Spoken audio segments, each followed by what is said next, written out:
A lot of agents don't know what happens behind the scene before a club signs a player.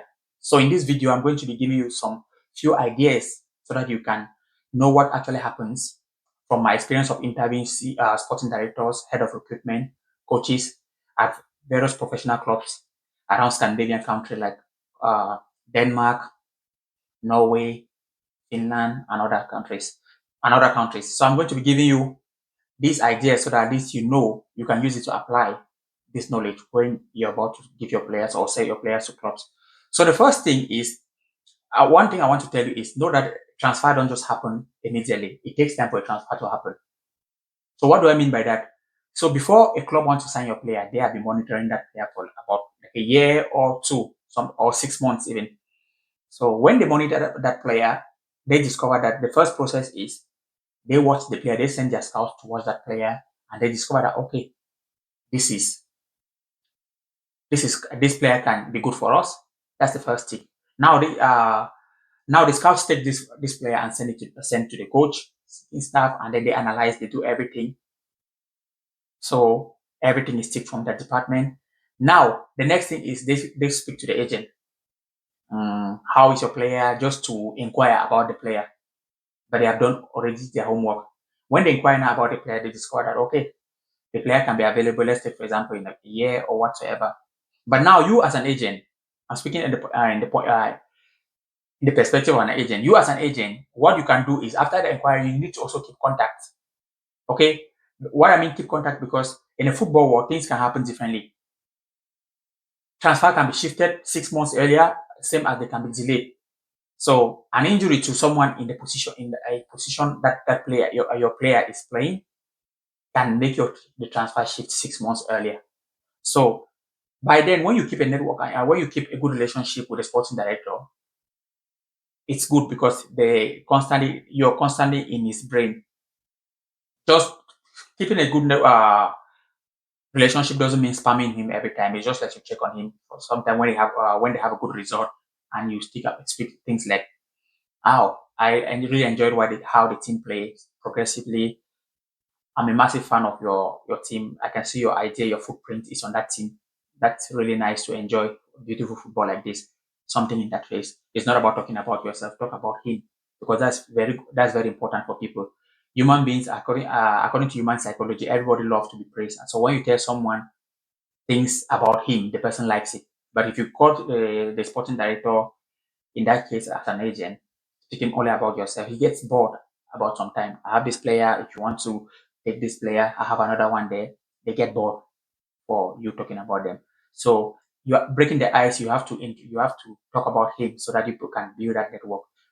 Then from there, or you people can keep checking him, and then at one point in time, he becomes your normal communication. You can have a coffee, uh, chat with him, invite him for a coffee chat, and then if he shows up, but of course timing is very important here. Because they travel a lot, he comes out at 80. If you invite him for a coffee chat, he says, no, I'm busy now. And then you put it in a way that the invitation is open, that when he's free, he can come, because you also have to be busy scouting your checking players for your agency or whatsoever.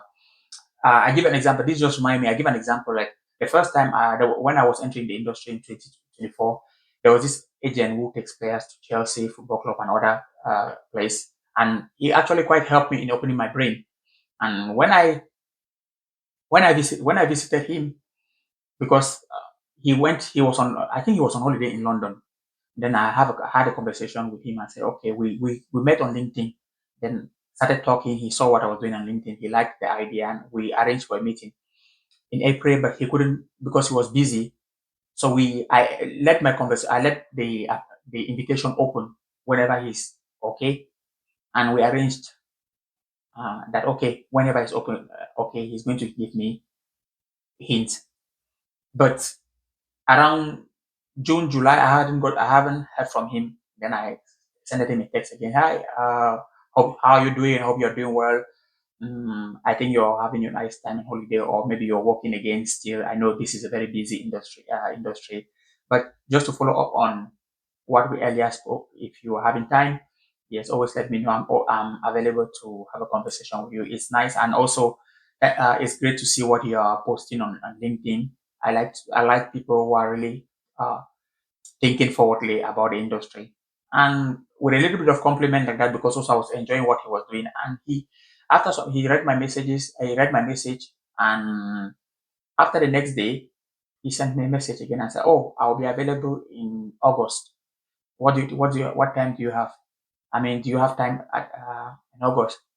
And I said, "Okay, let me check my calendar." And in August, I was having time from the 1st of August to the 3rd, and I told him that, and then we arranged to meet. And when we had this conversation, it was an eye opener for me in the industry. He started opening my brain and saying, "Hey, in this industry," gave me a story about himself, saying that uh, the first idea he gave me was, in this industry, when you have a player, you have to always keep contact with the player a lot. That he lost two professional players just by staying away from them. He got them to Denmark, to a professional club, and they were playing. And at one point in time, he didn't keep contact with them for about 6 months, and that was quite long. And he said it was his fault because although he had a 2 years representation agreement with them, but he didn't. Everything was lost when he called back when the representation agreement was about to be renewed. They said no, they are not interested. They want to try something new, and he lost them like that.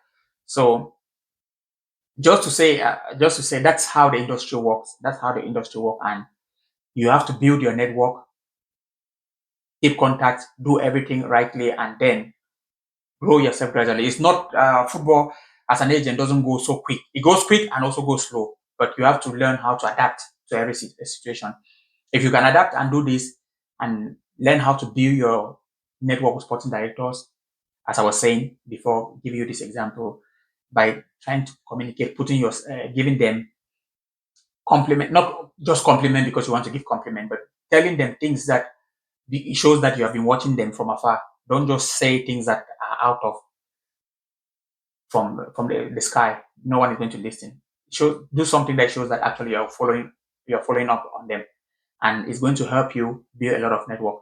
And when you build your network, because the main thing in the industry is your network. Forget about players. Of course, it's good to have good players, but when you have network, you can move the needle. Players, I was a player, so I know what I'm saying in the sense that I was searching always for an agent. So, but the thing is, the more you have good network, players are going to follow you. Okay, that's just important. So do this, and then you can get a sporting director's contact and with a team, and then you have a team that trusts you to provide players for them, and then you can be yourself into success that way. Okay, I hope this video helped you. I'm Gaucho Brian, FIFA licensed agent living in Finland.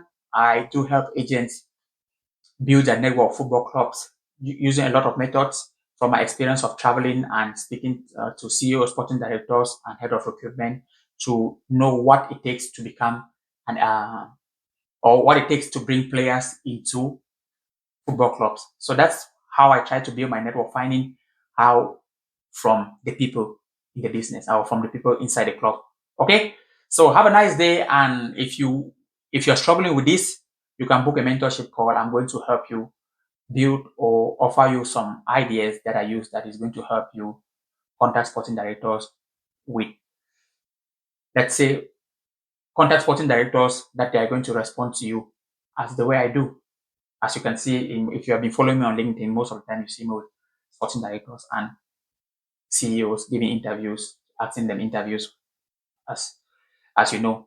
Okay, but that's it for this video, and talk to you later. I hope you enjoyed the video. If you do, hit a like, and if you didn't, then there's no point for you to hit a like. Hopefully, I help you provide another video that you can like next time. Okay, take care and bye for now. Cheers.